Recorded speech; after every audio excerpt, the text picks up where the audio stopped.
Hello students, आज हम लोग का टॉपिक है electric field intensity due to an electric dipole at any point. मतलब एक वैद्युत द्विध्रुव के कारण किसी बिंदु पर विद्युत क्षेत्र की तीव्रता। हम लोग पिछले टॉपिक में वैद्युत द्विध्रुव के कारण उसके अक्षीय बिंदु मतलब एक्सियल पॉइंट और विषुवतीय बिंदु मतलब इक्वेटोरियल पॉइंट पर इलेक्ट्रिक फील्ड का वैल्यू निकाल चुके हैं। इसमें हमको निकालना है कि एट एनी पॉइंट मतलब वो पॉइंट कहीं भी हो तो उस पर कैसे निकालेंगे। तो यहाँ पर ये ए बी जो है वह एक इलेक्ट्रिक डाइपोल है जिसमें एक चार्ज माइनस क्यू है और दूसरा चार्ज प्लस क्यू है। इसका मिडिल पॉइंट ओ है और इस इलेक्ट्रिक डाइपोल का डाइपोल मोमेंट माइनस क्यू से प्लस क्यू की ओर होता है। तो यहाँ पर डाइपोल मोमेंट का डायरेक्शन ये माइनस से प्लस की ओर मतलब इस डायरेक्शन में होगा। ऐसे ये पी का डायरेक्शन हो गया।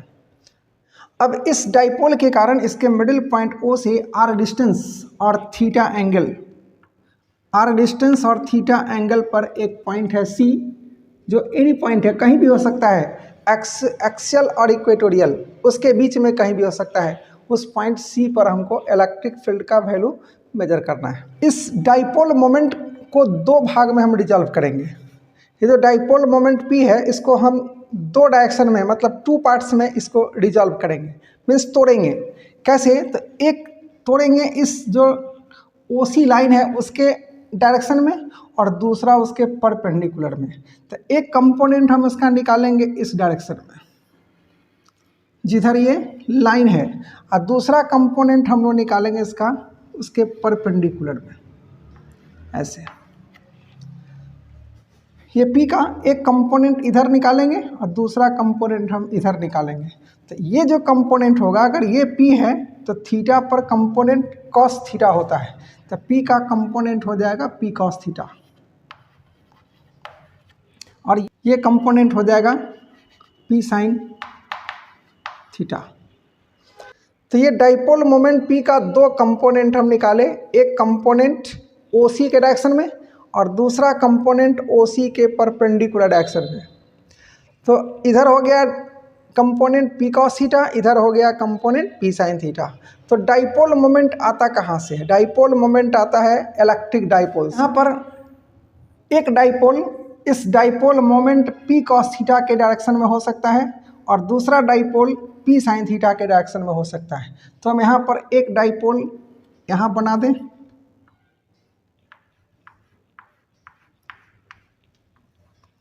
और ये जैसे ए बी है तो इसका नाम हम A1 V1 या A' B' भी ले सकते हैं। ये डाइपोल यहाँ पर माने इसी डाइपोल का डाइपोल मोमेंट हो गया P cos थीटा और दूसरा डाइपोल हम इसके पैरेलल मानेंगे।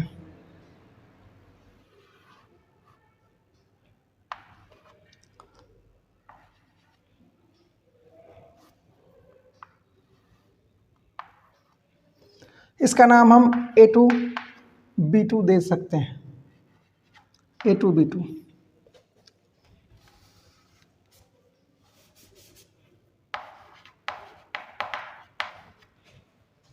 तो यहाँ हम ऐसा कह सकते हैं कि ये जो डाइपोल AB है वह दो डाइपोल A1 B1 और A2 B2 का इक्विवेलेंट डाइपोल है, क्योंकि इसी डाइपोल मोमेंट P का दो कंपोनेंट P sin थीटा और P cos थीटा है।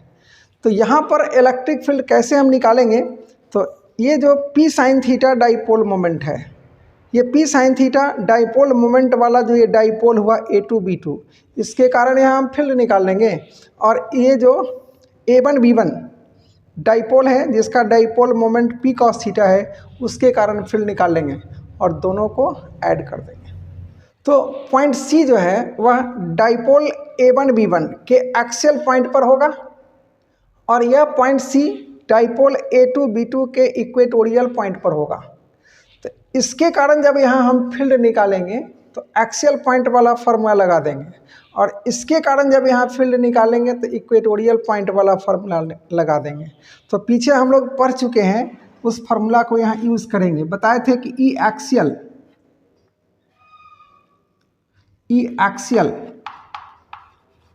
इक्वल टू होता है 2p/4πε0 r³ और इक्वेटोरियल में होता है p/4πε0 r³।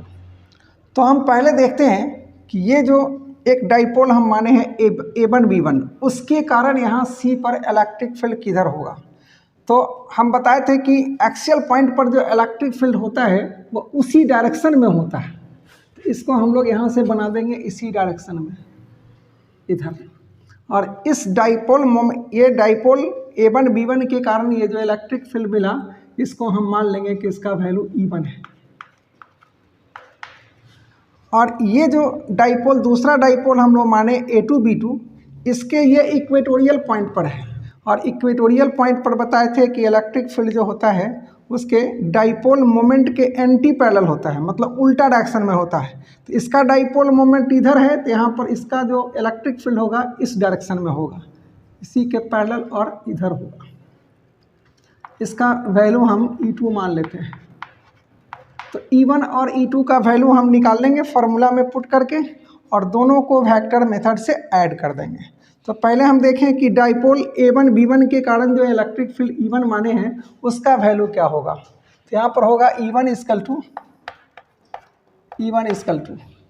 यहाँ बताए थे हम फार्मूला कि एक्सियल पॉइंट पर इलेक्ट्रिक फील्ड होता है 2p/4πε0 r³।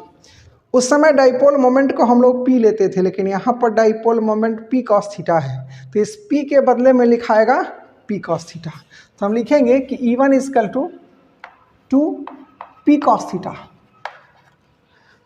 वो एक्सियल पॉइंट पर जब निकाले थे उस समय डाइपोल मोमेंट P था, लेकिन ये जिसके एक्सिस पर है उसका dipole moment P cos theta है, तो P के बदले यहाँ लिखाएगा P cos theta by 4πε0 r³। R होता है यहाँ इसके मिडिल पॉइंट से उस पॉइंट का डिस्टेंस जो यहाँ पर R दिया हुआ है। तो ये हो गया इलेक्ट्रिक फील्ड E1 का वैल्यू। इसका डायरेक्शन बताए थे कि अलोंग OC होता है, जिसको हम फिगर में दिखा दिए हैं। अब निकालेंगे कि ये जो दूसरा डाइपोल हम माने हैं A2 B2, उसके कारण इस पॉइंट पर इलेक्ट्रिक फील्ड क्या होगा। तो बताए कि इसका ये इक्वेटोरियल पॉइंट है, और बताए थे कि सेम डिस्टेंस के लिए इक्वेटोरियल पॉइंट पर जो इलेक्ट्रिक फील्ड का वैल्यू होता है वह एक्सियल पॉइंट का हाफ होता है। तो एक्सियल में 2p है तो वहाँ पर p हो जाएगा। Electric field at point C due to electric dipole A2 B2 will be E2 = उसमें 2 नहीं होगा, ओनली होता है p/4πε0 r³। तो उस समय तो डाइपोल मोमेंट P था तो हम लोग P रखे थे। इस समय डाइपोल मोमेंट, इसका dipole moment P sin theta है, तो हाँ P के बदले में हो जाएगा P sin थीटा। ये E1 E2 दोनों का वैल्यू निकल गया। अब हम यहाँ फिगर में क्या देख रहे हैं कि E1 और E2 दोनों एक दूसरे के परपेंडिकुलर हैं, तो उसको जब हम वेक्टर मेथड से ऐड करेंगे तो उसका रिजल्टेंट वेक्टर कितना होगा। देखो यहाँ पर पहले तो हम इसको फार्मूला में बैठाते हैं, लॉ ऑफ पैरेललोग्राम में। इससे एक पैरेललोग्राम ड्रॉ करेंगे, और इसका जो डायगोनल होगा, यही डायगोनल इसका रिजल्टेंट इलेक्ट्रिक फील्ड हो जाएगा E। तो E का वैल्यू कैसे निकलता है, उसका फॉर्मूला होता है कि जब दो वेक्टर एक दूसरे के परपेंडिकुलर होता है तो उसका रिजल्टेंट वेक्टर जो होता है वह दोनों वेक्टर के स्क्वायर के सम के स्क्वायर रूट के बराबर होता है। मीन्स यहाँ पर हो जाएगा resultant electric field E = E1 + E2। ये वेक्टर मेथड से ऐड किए तो ये E का जो मैग्नीट्यूड होगा वह इसका फॉर्मूला होता है √E1² एंड प्लस E2²।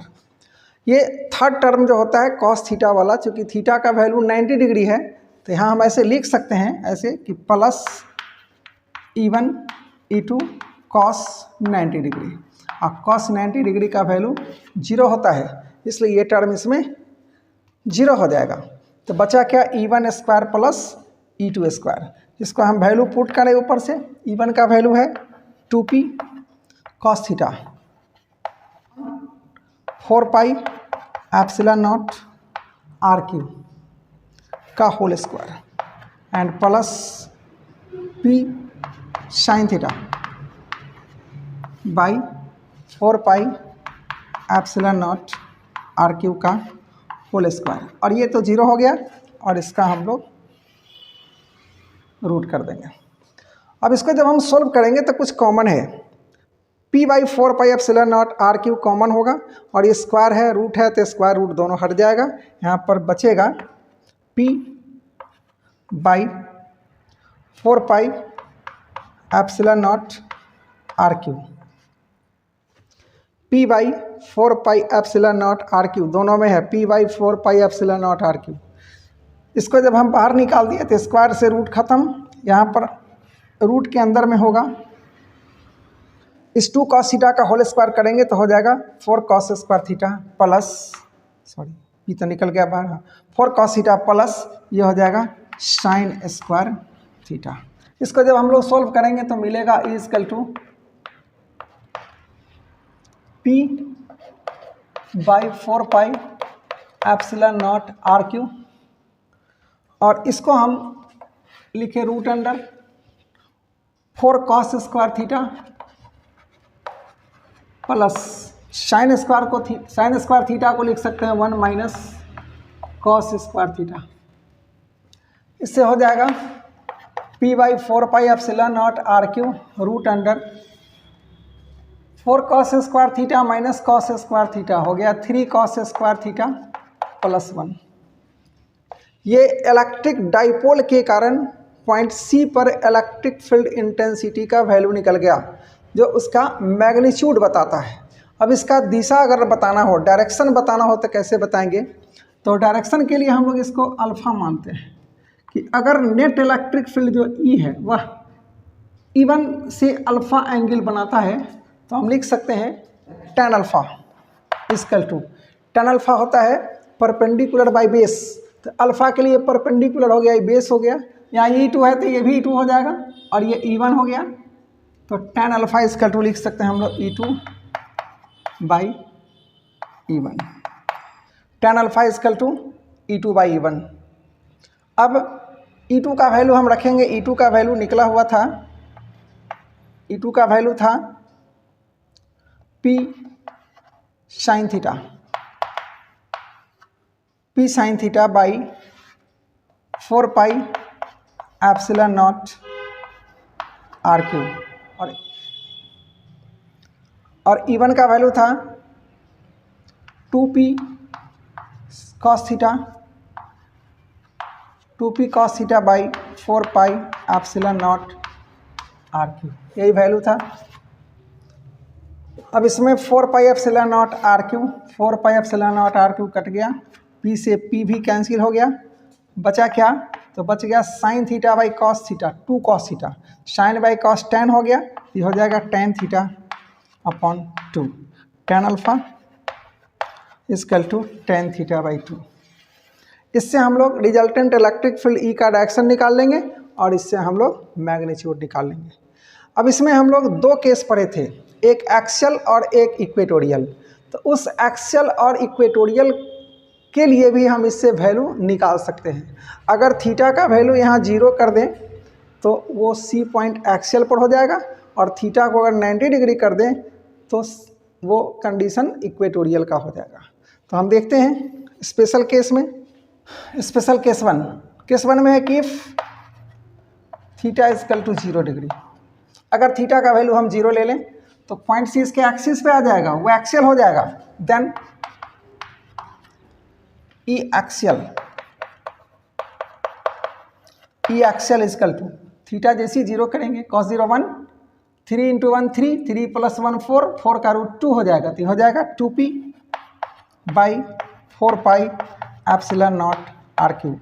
ये देखो एक्सियल पॉइंट पर इलेक्ट्रिक फील्ड का ही वैल्यू होता है 2P by 4 pi epsilon naught are cube, ये एक्सियल पॉइंट के लिए निकल गया। इसमें अगर डायरेक्शन हम निकालना चाहें तो डायरेक्शन भी निकाल सकते हैं, कैसे, तो अभी देखें हैं कि डायरेक्शन निकालने के लिए हम ऐसे करेंगे, tan अल्फ़ा इक्वल टू होता है tan थीटा बाई 2, थीटा का वैल्यू 0 करेंगे तो tan 0 0 होता है, tan alpha equal to 0, therefore alpha equal to 0 degree. Means इस स्थिति में जो इलेक्ट्रिक फील्ड का डायरेक्शन होगा वह उसके एक्सिस के पैरेलल होगा। तो ये स्पेशल केस 1 हो गया। अब इसी तरह से अगर केस 2 देखें तो क्या होगा, if theta is equal to 90 degree, theta का वैल्यू अगर 90 डिग्री कर दें तो उसको इक्वेटोरियल बोलते हैं। देन ई इक्वेटोरियल, इसी में थीटा को 90 करेंगे तो cos 90 0 होता है, तो बचेगा 1। तो ये पूरे 1 हो गया, ये पूरा 1 हो गया, और 1 से p में मल्टीप्लाई करेंगे तो p ही रहेगा।